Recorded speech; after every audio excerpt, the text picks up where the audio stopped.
Welcome to Reread, where I'm rereading through the expanded universe in chronological order. We are on book 5 now of the Star Wars Adventures from episode 2, written by Ryder Wenham. This is the Shapeshifter Strikes. It takes place right after Jango Fett finds that Boba is missing. He charges back into the ship. Well, not yet, because Bosk comes back to see his father and goes, "Look who I found." He pulls up Boba. He's like, "Where'd you find this kid?" He went, "He was snooping around Jango's ship." He went, "What were you doing in Jango's hangar?" He said, "I wanted to see what he was up to." He's like, "You're an idiot."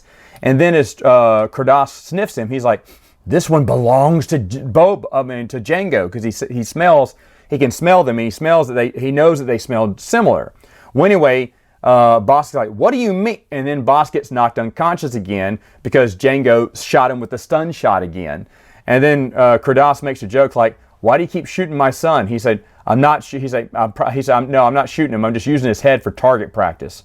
You know, it's a funny joke, and Kratos laughs and goes, "Okay, well, here's your slave, friend, nephew." But Kratos knows who he is and who Boba is. He knows that Boba is his son, so Jango just takes him away, and he kind of gets onto Boba for going outside the ship when he told him not to, but Boba was trying to find some more pieces or some extra rods or something to make those jail cells with.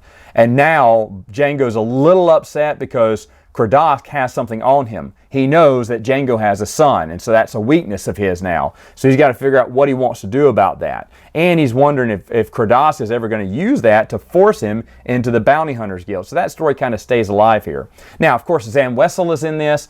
She's already known to be a friend of Jango Fett, one of his few friends, Boba tells the reader, one of the few friends that he has. And he agrees to because he has to go stash Boba Fett back on Kamino, and he wants Zam to go ahead and take on the second bounty of the droid engineer. And Jango is true to his word. He gives her exactly 1/3 of what he's making. He's making, I think, 300,000 credits, and he gives her 100,000 credits. She's like, 100,000 credits? What, for one guy?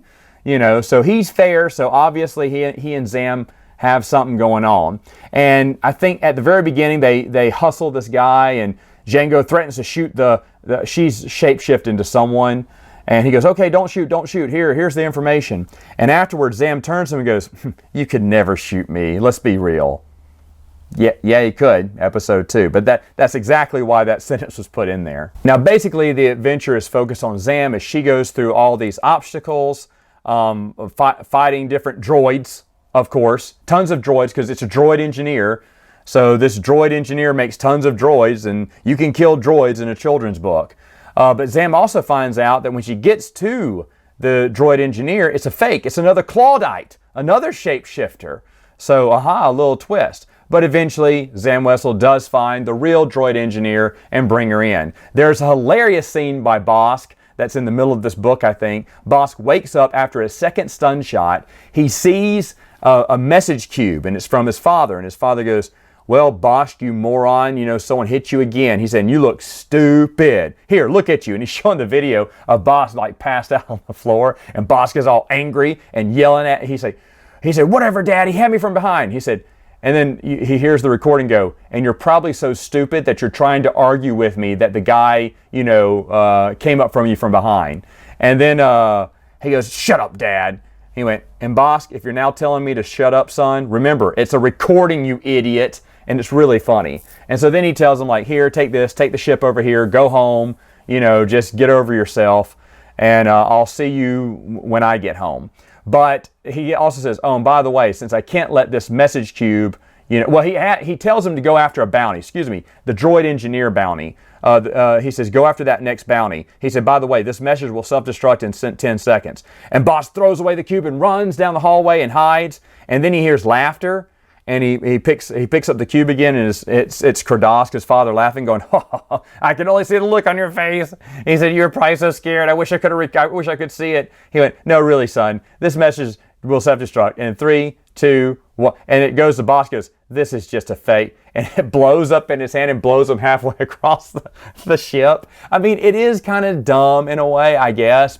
And Bosk is, like I said, he is the comedic punching bag throughout the whole series, because what does he do when he gets there? He gets in trouble with the port police there and gets arrested. So he doesn't even get to go on the hunt, period. And Zam Wessel's got the bounty all to herself at the end. And so Bosk is in jail, which we've seen before. Kradosk is wondering if he's going to get him out or not. And then Zam takes the bounty to Jango Fett, which I should mention, they have built now the coffin-like cubes or jail cells inside the Slave One, which we hear about that Boba Fett has. Well, this is kind of the origin of how they got built. They were an add-on into the fire spray. And Zam kind of says something like that. And you're thinking, oh, okay, I get it now. That's how he gets his cages and whatnot. And she says, well, wait, what's your third captive? He went, a hut. He went, can you fit a hut in there? He went, you can squeeze you'd be surprised what I could squeeze in there. What does that mean, Jango? Anyway, that's